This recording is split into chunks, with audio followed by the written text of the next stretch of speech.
Hi, everybody. I hope this finds you all well.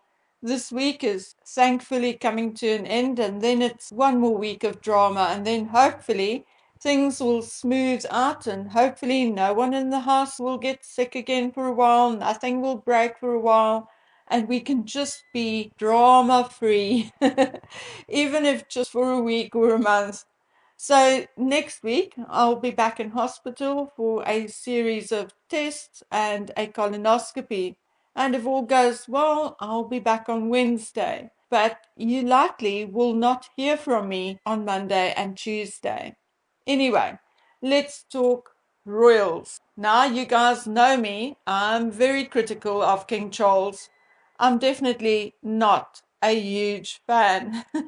But I've always said that I promise you that I will always be fair. And that is what I'm going to do today. And I'm going to actually stand up and defend the king for a change. Look, my friends, the monarchy is not just the king. There are aides and private and personal secretaries, advisors, a council, and then there is the British Parliament, senior members of the family, etc., etc. In a way, Harry is or was right when he said that the monarch is managed by what he called men in grey suits, although he should have added women in grey suits as well. But the monarch is also the boss, the manager, the CEO, the head of the household and family, and no one ever said the monarch can't say yes or no to anything. Now, although I have a bit of insider knowledge and I know that there is a little more to the so-called eviction, I also know that if the king said, "No, my son is staying, here's the money he owes, I'll send someone to maintain and clean the house and the surrounding area," then the Crown Estate Commissioners would have bowed and said, "Yes, sir."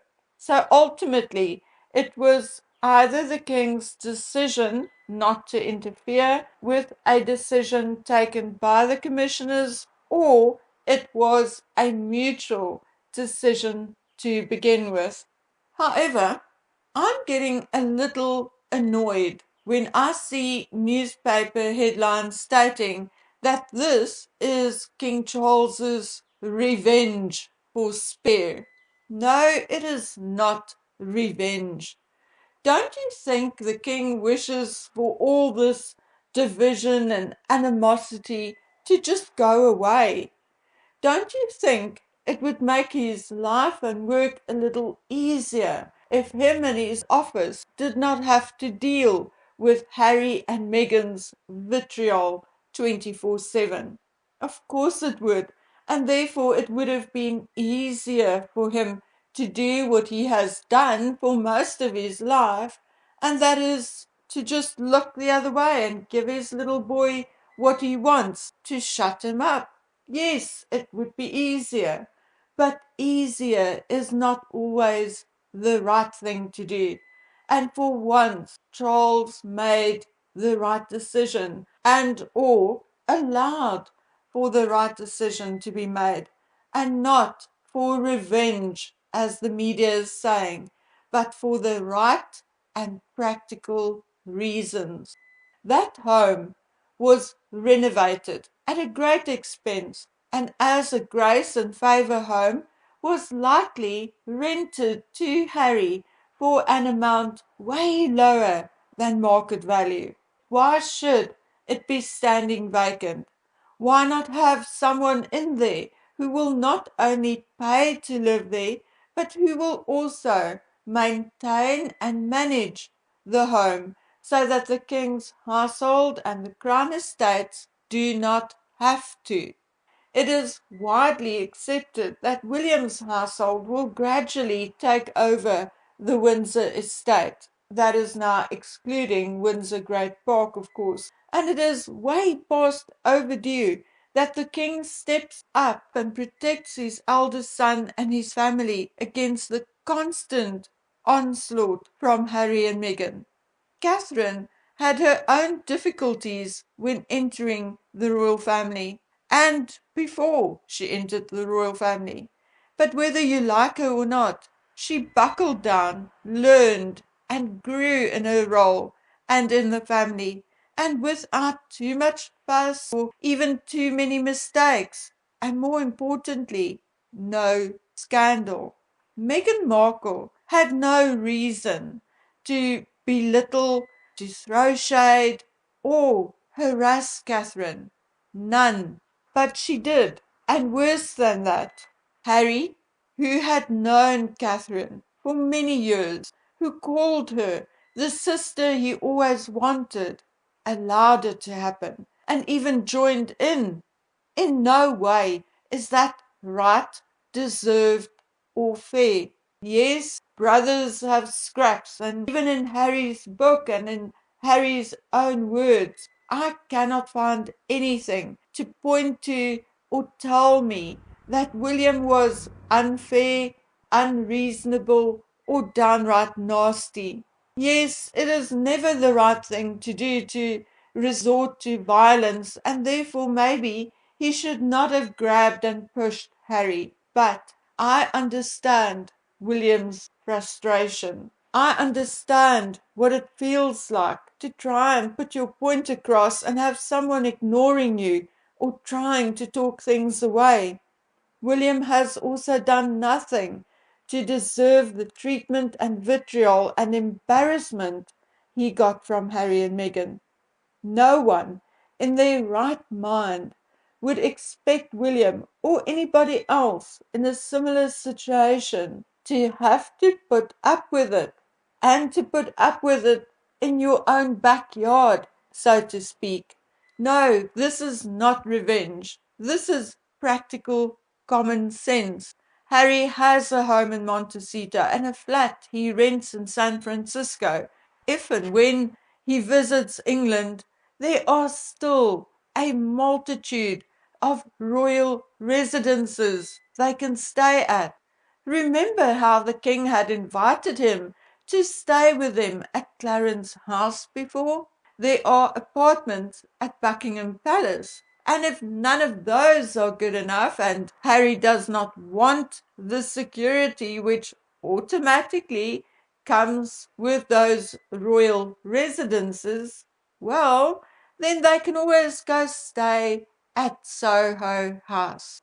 And then everybody is talking about the Harkles night out at the super exclusive, super private $4,500 annual membership club, San Vicente Bungalows in West Hollywood.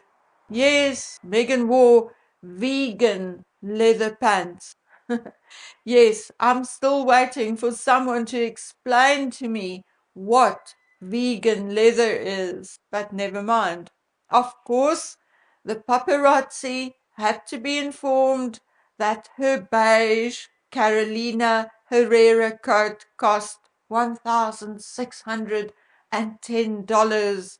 Her Veronica Beard pants cost $298, and that she was wearing a Dior pouch, and that her pinky ring was worth $62,000. I'm afraid that at this point, Megsy Upsadaisy can hang herself with $1 million, and it won't elevate their reputation and pull them out of the gutter. As a matter of fact, it makes them look even bigger hypocrites and fools, as and while on the other side of the pond, Catherine, the Princess of Wales and Duchess of Cornwall, wore a $20 Zara skirt during their outing to Wales and looked like $1 million. So you know what? Let those two wear their diamonds and ugly $1,000 coats, because at that rate, the 20 million Harry got for his book will also soon be gone. So let them carry on. If Harry had any balls and was a real man, he would have responded to the Frogmore scenario by giving his titles back. But by now, we all know the man has no pride and is nothing more than a sock puppet for his wife. So boring and so ridiculous. So before I go, there are two other things I want to address very quickly. Firstly, I want to add my condolences to the people of Greece after the devastating train crash which killed 43 people. My maternal grandfather, Mr. Stapelberg, loved Spain, Portugal, and Greece and had no desire to travel anywhere else. At one point, it became such a regular occurrence and to such an extent that we suspected he had something going for him in Portugal or in Greece. But we never found out. Maybe he just liked the weather or the food or the wine. Who knows? But I still had all the dolls he brought me from Greece, Portugal, and Spain until recently. We think that for some reason he eventually spent more time in Portugal, but Greece and Spain were his other go-to destination. My parents also had Greek friends when we were kids, so Greece and its people had always been an interest. King Charles also sent a letter of condolence, and I think for him, because his father was born a Greek prince, Greece has also always been part of his heritage. The last thing before I go, I read that hate crimes against Russians or people of Russian descent are escalating in the United Kingdom. Even children as young as 6 being targeted. Well, that is why I spoke out against the King's statement on the anniversary of the war. Please don't make matters worse. Ordinary Russians, even ordinary Ukrainians, none of them asked for or even voted for this war. Men, women, and children who have lived and worked in England for many years have even less to do with the war. Please direct anger and hatred to where it belongs and leave ordinary people who are just working to make a life for themselves and their families alone. Okay, and that's my preaching for the day. Until we meet again on the next one, please take good care of yourselves. Bye.